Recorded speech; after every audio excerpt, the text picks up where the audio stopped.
اهدنا الصراط المستقيم صراط الذين أنعمت عليهم غير المغضوب عليهم ولا الضالين. بسم الله الرحمن الرحيم. والصلاة والسلام على رسول الله وعلى آله وصحبه ومن والاه. رحمه الله تعالى ونفعنا به وعلمه نفعا مباركا لنا ولدينك وللناس أجمعين.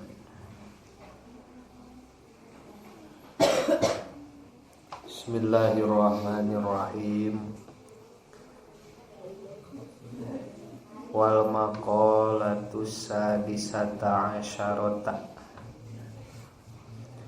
Sareng ari maqalah anu ka-16.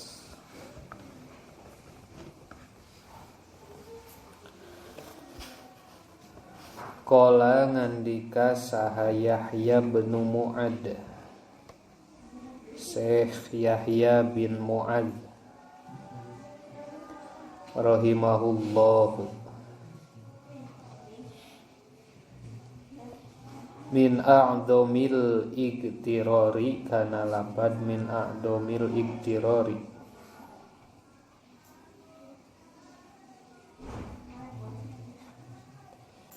Min a'dhamil iktirari eta tetep tisapalihna anu pangageng-agengna katipu,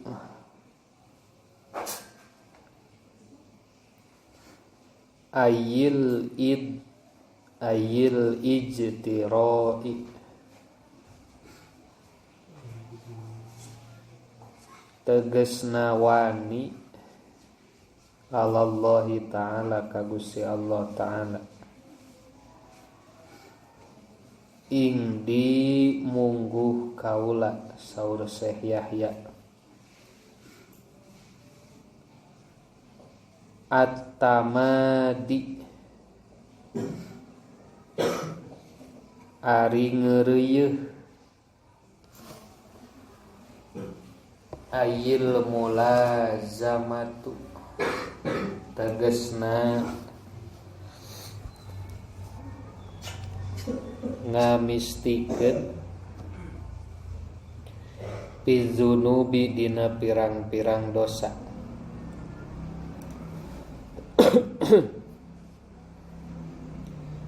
Ala rojail afwi, bari ngarep-ngarep pangampura. Ae ma'a roja'i afwi zunubihi, tegesna sarta ngarep-ngarep dihampura dosa na ieu jalma.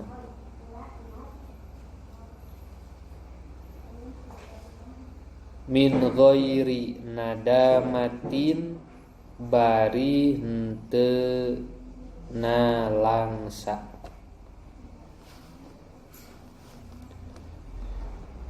Ai taubatin tegesna tobat, minha tina eta dzunub.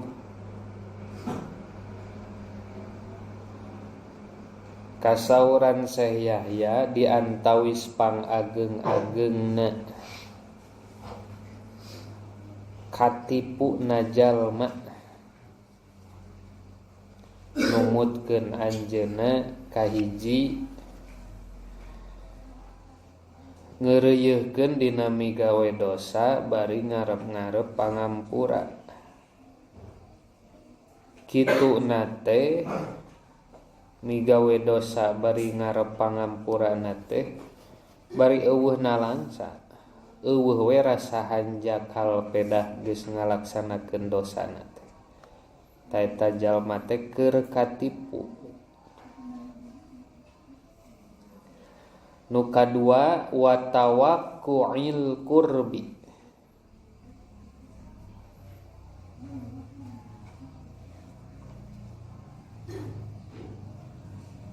jeung nungguna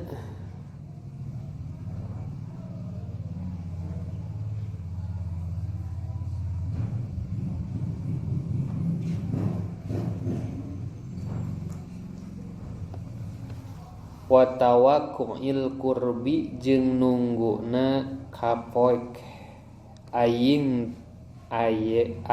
intizori husulil martabati tegasna nunggu hasilna kapangkatan.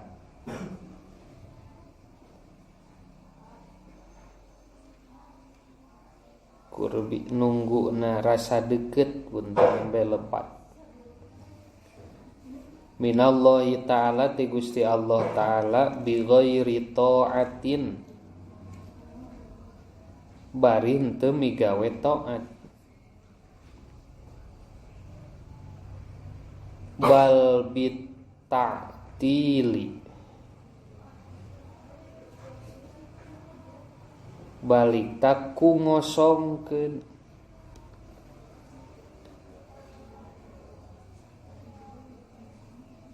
Nu kadua jalma nu katipu teh ongkoh ngantos kana martabat caket sareng Allah tapi teu ngalaksanakeun taat.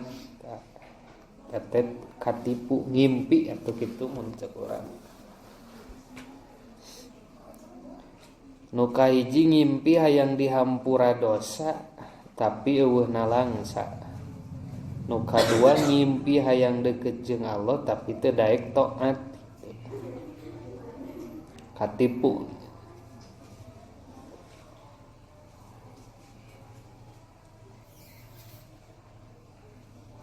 Urang lebat ka surga teh sanes ladang taat urang, sanes ladang ibadah urang, wungkul ku fadolna Allah.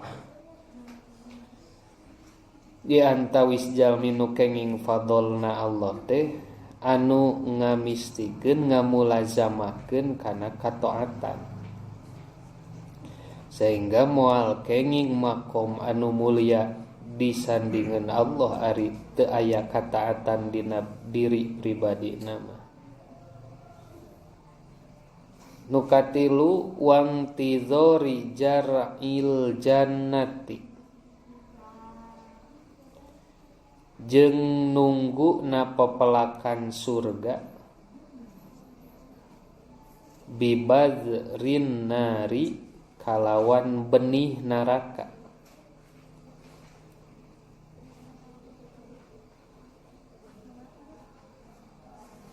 Ari nu didamba-damba kanikmatan surga tapi anu ditanam di alam dunia teh benih neraka.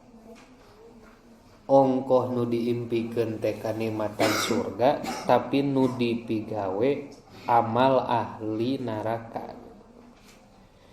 Ciri jalma anu bagja teh migawe kana pagawean ahli bagja.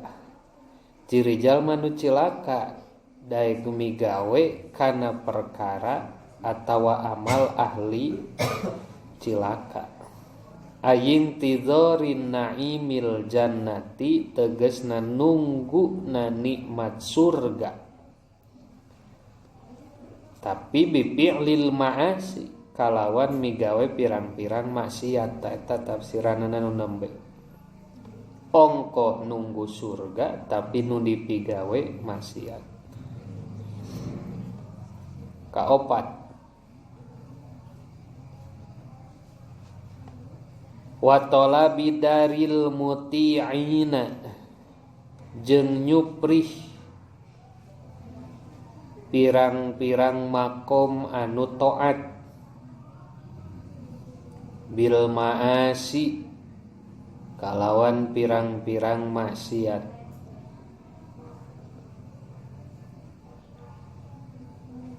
Ay talabi dukhulil jannati tegasna nyuprih lebet ka surga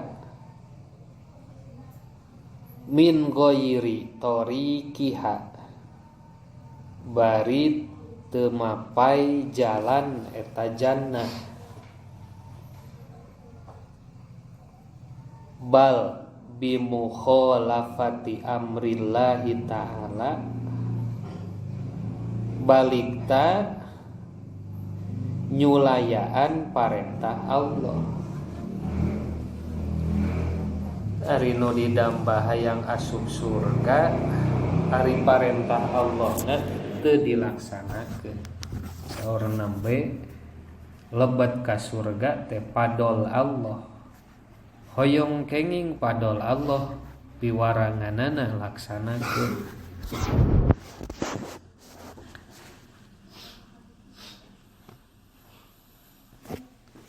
Qala ngadawu Allah Ta'ala,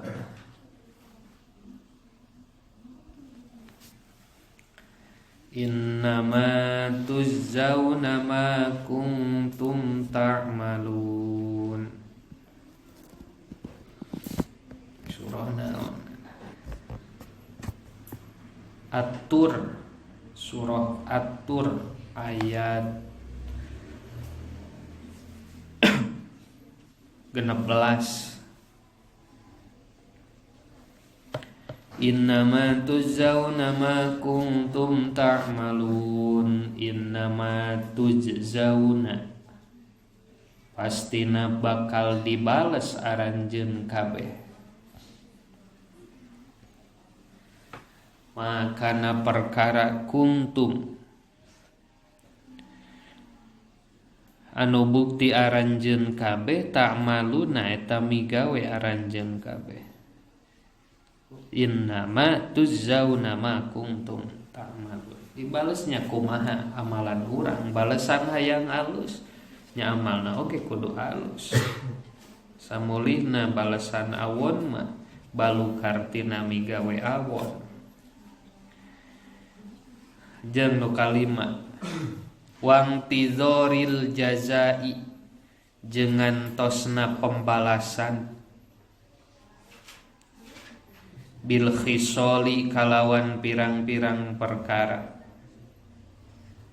allati anu tuaddi anu nganepikeun ieu lati, ila rohati kana kasenangan, bi ghairi amalin kalawan teu aya amal. Ongkoh nunggu balasan tapi teu migawe. Solihin anu solih, yuwasilu anu nganepikeun ieu amal solih, ila zalika kana eta jaza.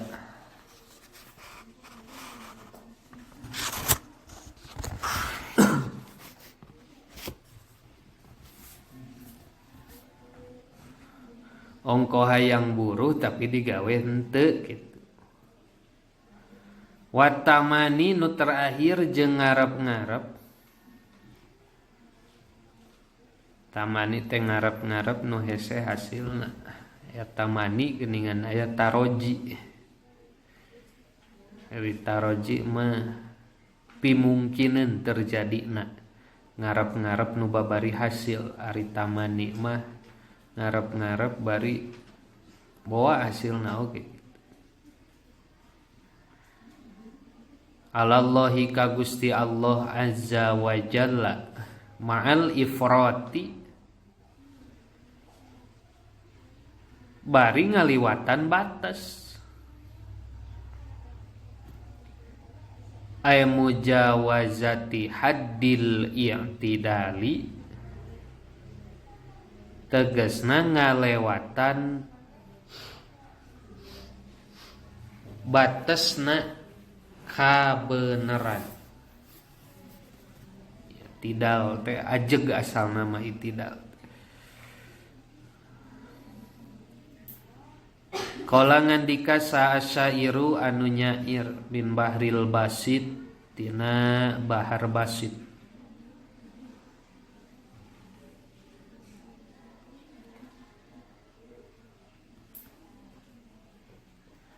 Fa'alatun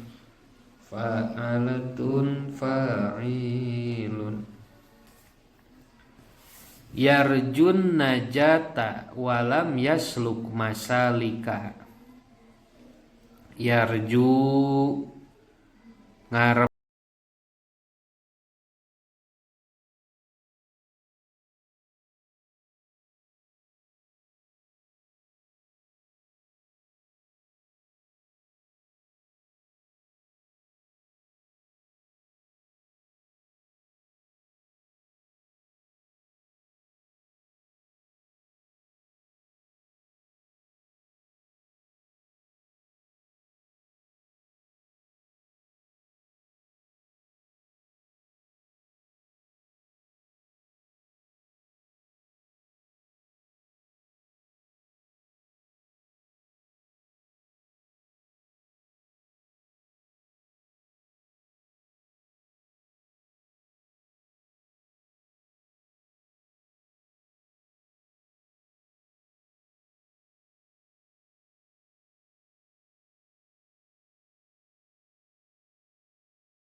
khairu ma ari pangsaena perkara yungto anu dipaparin saha al abdu ye hamba. Qala nyariosa huwa ye seahna aklun goriziyun. Aklun goriziyun ari pangsaena perkara teh eta akal gorizi. Ay tabi'iyun tegesna nu bangsa tobean. Ruwiya diriwayatkeun anin nabiyyi katampi ti Kangjeng Nabi sallallahu alaihi wasallam. Annahu sayaktosna nabi qala eta ngadawuh nabi. Maktasabal mar'u misla aklin yahdi sahibuhu ila hudan au yarudduhu an rodan. Maktasaba tepati-pati migawe saha almar'u hiji jalma misla aklin kana saperti akal yahdi anu nuduhkeun ieu akal sahibahu kanu ngabogaan ieu akal ila hudan kana petunjuk aw yaruddu atawa nolak ieu akal hu kasohib an rodan tina kahinaan.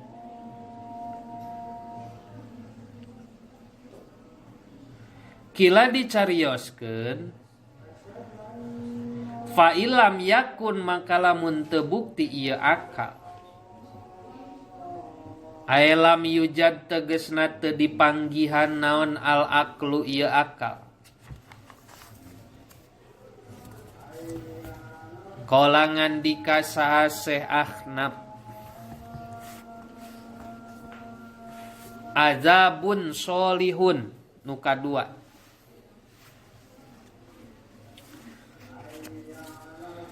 Tadi nu ditaroskeun teh ma khairu ma yu'tol abdu. Naon perkara anu pangsaena nu dipasihkeun ka hamba teh hiji waleranana akal goriji. Bisa ngabedakeun mana nu bener cek agama, mana nu alus cek jang urang, mana nu awon jang urang. Bisa manggihkeun kana ayana Allah akal nu aya di urang teh akal goriji. Nu kadua nu pangalusna perkara nu dipaparinkeun teh saur Syekh Ahnaf qala adabun solihun ari pangalusna perkara eta tata krama anu solih.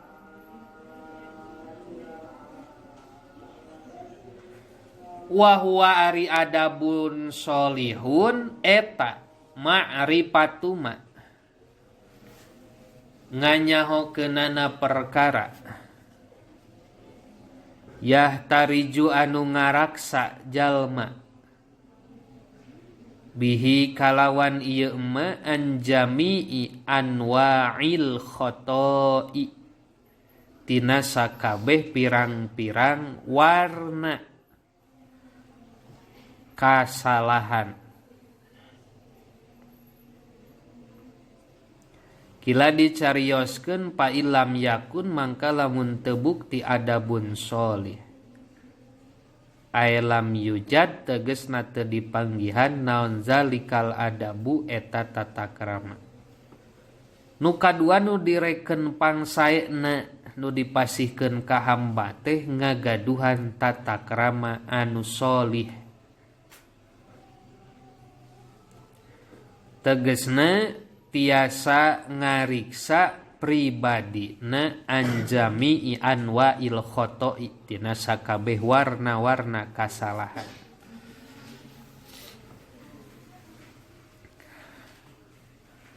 Lain ladang urang ngaji urang migawe amal soleh teh lain ladang urang dititah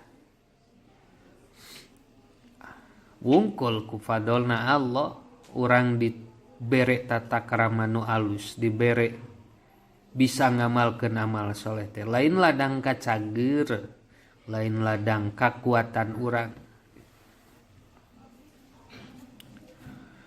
Qala sohibun muwaffaqatun nukatilu. Qala nyarios ieu Syekh Ahnaf. Sohibun muwaffaqatun. Sohibun eta babaturan. Muwaffaqatun nu dipasih taufik. Muwaffaqah. Anugerah ti Allah pangalusna eta. Dibere babaturan nu muwafaq dipaparin taufik. Ruwiya diriwayatkeun naon annahu sayaktasna Nabi sallallahu alaihi wasallam qala ngandikan Nabi Rasul akli ba'dal imani atawaddudu ilan nasi wa ma yastagni rajulun an masyurah. Rasul akli ari hulu na akal pokok na akal ba'dal imani dina sabada iman atawaddudu eta mika cinta ilan nasi ka jalma-jalma wa mayastagni jeung teu ngarasa sugih saharojulun hiji lalaki an masyuratin tina musyawarah. Dawuh Rasul pokokna akal sabada iman teh mika cinta ka papada jalma. Tawis mika cinta ka papada jalma teu ngarasa bisa sorangan di mana aya perkara dimusyawarahkeun jeung babaturan ieu manfaat sohibun muwaffaq teh. Wa ma yastagni rajulun an masyuratin. Sagala rupi dicarioskeun heula milarian solusi jalan anu terbaik nanu kumaha. Fal aslah summal aslah. Pilarian anu langkung maslahat tuluy we kitu. Sabada kitu pilarian deui nu langkung maslahatna kumaha. Tah itu manfaat sohibul muwaffaq. Tiasa janten rencang urang milarian jalan keluar. Pantas atuh saur Syekh Ahnaf golongan nu katilu nu direken pangageungna paparin kahiji hamba teh nyaeta ngagaduhan rerencangan anu dipaparin taufik ku Allah. Wa inna ahlal ma'rufi jeung saenyana ahli kahadean fid dunya di dunya hum ari ieu ahlul ma'ruf eta ahlul ma'rufi ahli hade fil akhirati di akhirat nu nembongkeun kahadean salami di dunya tangtosna sae ceuk agama berarti eta ahlu ma'rufi fil akhirah. Ciri eta jalma ahli hade nalika di akhirat. Samulihna wa ahlal munkari jeung sanyana ahli mungkar fid dunya nalika di dunya hum ari ieu ahlul munkar eta ahlul munkari ahli munkar fil akhirati di akhirat. Jalma migawe pamungkaran salami di alam dunia berarti eta jalma keur nembongkeun dirina bakal jadi ahli mungkar di akhirat.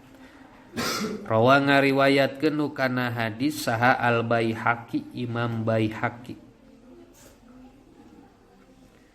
Kila dicarioskeun fa ilam yakun naon fa ilam yakun lafad fa ilam yakun Failam yakun mangkalamun tebukti ieu sohib Ailam yujad tegesna ditam teu dipanggihan sahazalika sohibu itu babaturan.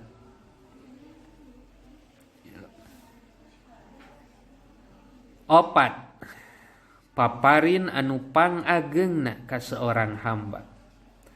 Qala nyarios Syekh Ahnaf, qalbun murabitun, eta hate anu murabit, sobar murabit, tahan banting gitu. Murabit ay sobirun tegesna anu sobar ala adiyatil khalqi, kana pirang-pirang pilara makhluk. Paduli dihina kumaha wae oge, disindir sampir kumaha wae, digogoreng kumaha oge, teu mata krobah pamadeganana tetep we qalbun murabit.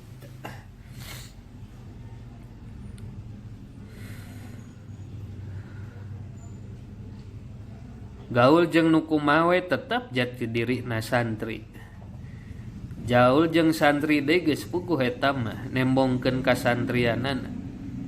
Wawuh jeung nu kumaha we tetep we teu mantak ngarobah kana kasantrianana. Rek nu kumaha wae oge. Jiga lauk laut teh teu kabawa asin ku pedah cai lautna asin. Ruwiya diriwayatkeun naon anna nabiyya sayaktosna Nabi sallallahu alaihi wasallam qala eta ngadawuh Nabi, lau kanal mu'minu ala qasabatin fil bahri laqayyadallahu lahu man yu'dhihi. Lau kana lamun bukti saha al mu'minu jalma anu iman ala qasabatin eta dina luhureun awi fil bahri di lautan. Saur Rasul, lamun bukti seorang mukmin cicingna luhureun awi bari kaayaan di laut. Nah, laqayyadha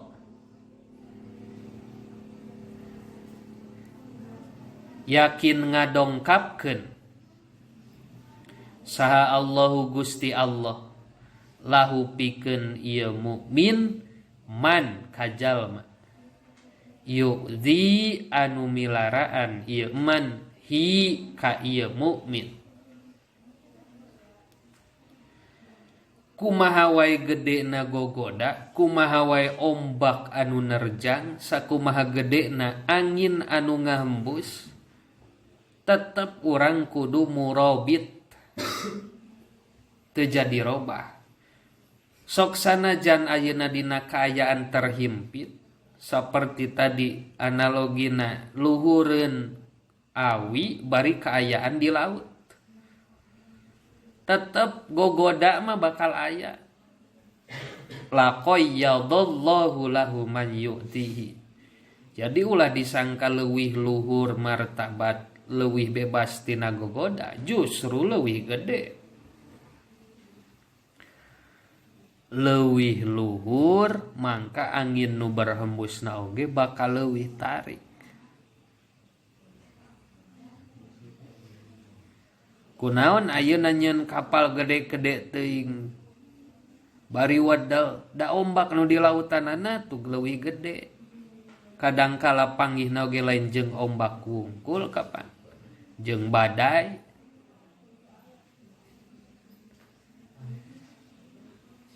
Jadi rek datang ka mana wae, rek lumpat ka mana wae, ulah miharep eueuh gogoda. Di mana-mana wae ge aya gogoda. Ngan tungtutan urang keur diri urang pribadi eta qalbun murabitun. Tetep hatena kudu tahan. Kudu bisa sobar. Rawa ngariwayatkeun nu kana hadis sa Ibnu Abi Syaibah. Ibnu Abi Syaibah. Failam yakun mangka lamun teu bukti ieu qalbun murabit bi alam yakdir kureka anjeun teu karasa teu kawasa ieu jalma bi alam yakdir kureka anjeun teu kawasa ieu jalma ala sobri kana sobar. Eta nomor kaopat paparin anu pangageungna ka seorang hamba teh dipasihan hate anu anceg panceg gitu. Anteng manteng najan loba nu muntang moal mantak jadi monteng gitu. Qala tulus somti kalima berarti kagenep kalima. Qala nyarios ieu Syekh Ahnaf tulus somti paparin nu pangageungna teh saterasna tulus somti eta lilana repeh ngabetem. Ruya diriwayatkeun naon anaun sayaktosna Nabi sallallahu alaihi wasallam qala eta ngadawuh Nabi la yablugul abdu haqiqatal imani hatta yahzuna lisanu. La yablugu tenapi saha al-habdu hiji hamba haqiqatal imani kana hakikatna iman hatta yahzuna sehingga ngariksa ieu si abdun lisanahu kana lisana ieu abdu.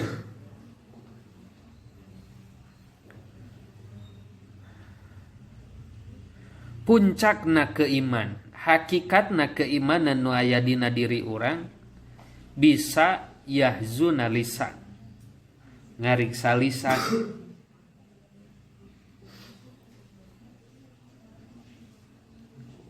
Rawa ngariwayatkeun kana hadis Tabrani Imam Tabrani.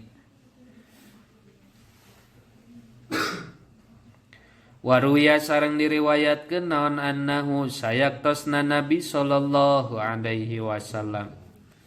Qala eta ngandika Nabi, rahimallahu man hafidha lisanahu wa arafa zamanahu wastaqamat tariqatuhu. Rahima maparin rahmat saha Allahu Gusti Allah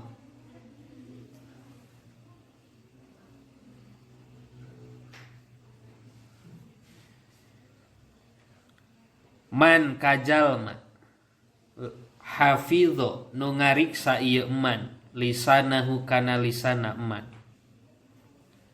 saurasul nu bakal keng rahmat Allah. Hiji rahmat Allah lungsur ka jalma nu ngariksa lisan. Dua wa arafa zamanahu wa arafa jeung uninga ieu man zamanahu kana zamana ieu man. Urang keur kaayaan di mana, urang keur kaayaan dina waktu kumaha. Bisa nempatkeun ieu keur di mana, ieu waktuna keur naon. Wastaqomat jeung panceg naon tariqatuhu jalana ieu man. Lempeng we kana tujuan awal. Teu kagoda ti sisi ti gigir. Tatawis jalmi nu kenging rahmat Allah. Rawa ngariwayatkeun kana hadis Abu Nu'aim, Imam Abu Nu'aim. Kila dicarioskeun fa ilam yakun mangka lamun teu bukti ieu tulus sumti bi alam yakdir kurekaan yen teu kawasa si jalma ala somti kana repeh walam yujad jeung teu dipanggihan minhu ti eta jalma naon wahidun sahiji mintil kal khomsati tina eta 5 perkara. Nu kagenep ieu kasauran Syekh Ahnaf paparin anu direken ageng pikeun seorang hamba teh qala ngandika Syekh Ahnaf eta mautun hadirun. Mautun eta maut hadirun anu hadir. Naon maksudna ay mautu tegesna ari mautna ieu jalma khairun eta leuwih alus min hayatihi tinimbang hirupna ieu jalma. halus keneh ku mautna daripada hirup wae. Wujud kal Adam cek guru mah ongkoh aya budak teh tapi jika eueuh gitu ongkoh statusna santri tapi tara ngilu ngaji. Wujud kal Adam ongkoh aya tapi eueuh gitu. Halus keneh eueuh cenah nu kitu mah. Bagian babus subai anu 7 ayeuna mah. Babus subai ari ieu bab modelakeun anu bangsa 7 wallahu a'lam bishawab.